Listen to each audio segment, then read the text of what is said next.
សហព័ន្ធកីឡាបាល់ឱបកម្ពុជានៅព្រឹកថ្ងៃទី15ខែវិច្ឆិកាឆ្នាំ2015បានរៀបចំការប្រកួតកីឡាបាល់ឱបមិត្តភាពកម្ដៅសាច់ដុំនៅទីលានបាល់ទាត់វិទ្យាល័យជាស៊ីមបឹងកេងកងដើម្បីត្រៀមខ្លួនមុនរៀបចំព្រឹត្តិការណ៍ប្រកួតកីឡាបាល់ឱបជ្រើសរើសជើងឯកថ្នាក់ជាតិឆ្នាំ2025ដែលគ្រោងនឹងដំណើរការនាចុងខែធ្នូ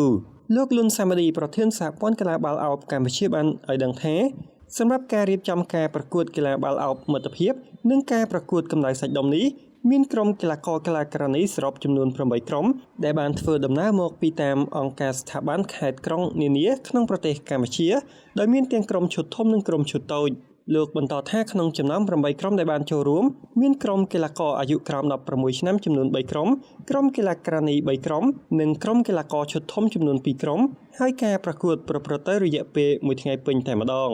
ប្រធានសហព័ន្ធកីឡាបាល់ឱបកម្ពុជាបានបញ្ជាក់ថាក្រោយពីសហព័ន្ធខានការប្រកួតជាផ្លូវការរយៈពេលជាង3ឆ្នាំកន្លងមកទើបពេលនេះយើងបានរៀបចំការប្រកួតមិត្តភាពដើម្បីសាកល្បងសមត្ថភាពទាំងបច្ចេកទេសនិងតិចនិចមុនការប្រកួតកីឡាបាល់ឱបជ្រើសរើសជើងឯកថ្នាក់ជាតិពីព្រោះឆ្នាំនេះជាឆ្នាំពិសេសមួយដែលសហព័ន្ធបានបើកឆាកឡើងវិញក្នុងការត្រៀមខ្លួនក៏ដូចជាសារមួយសម្រាប់បណ្ដាសមាគមនិងក្លឹបកីឡាបាល់ឱបទូទាំងប្រទេសឲ្យមានការរៀបចំខ្លួនហ្វឹកហាត់បន្ថែមដល់ក្រុមកីឡាកររបស់ខ្លួនមុនចូលរួមការប្រកួតកីឡាបាល់ឱបជ្រើសរើសជើងឯកថ្នាក់ជាតិលោកលុនសាមាឌីបានបន្ថែមថាកីឡាបាល់ឱបជ្រើសរើសជើងឯកថ្នាក់ជាតិឆ្នាំនេះសហព័ន្ធបានអនុញ្ញាតឲ្យក្រុមកីឡាករកីឡាការិនីដែលមានអាយុក្រោម16ឆ្នាំឡើងទៅនឹងការប្រកួតឈុតធំលោកក៏សូមអំពាវនាវដល់ក្រុមហ៊ុនអង្គការនិងសមាគមនិងក្លឹបកីឡាបាល់ឱបទូទាំងប្រទេសកម្ពុជា